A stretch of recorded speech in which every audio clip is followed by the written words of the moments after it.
Despite thousands of airstrikes aimed at fighting the Islamic State, the terrorist organization is recruiting new members at a record rate, according to newly released reports.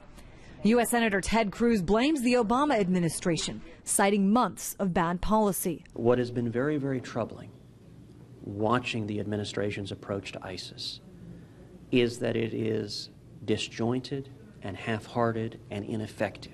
But now there is a plan, with the White House sending this letter to Congress, calling for more airstrikes and the authorization for the use of military force by some involvement of U.S. troops during a 3-year span of time. Our coalition is on the offensive.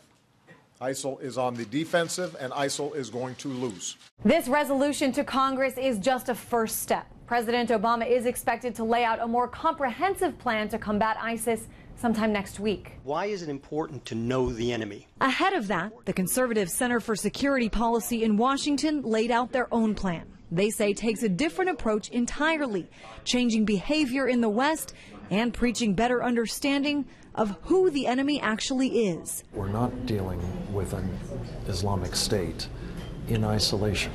We're dealing with a global jihadist movement. A global movement that seems to be growing instead of shrinking. In Washington, I'm Christine Frizzell reporting.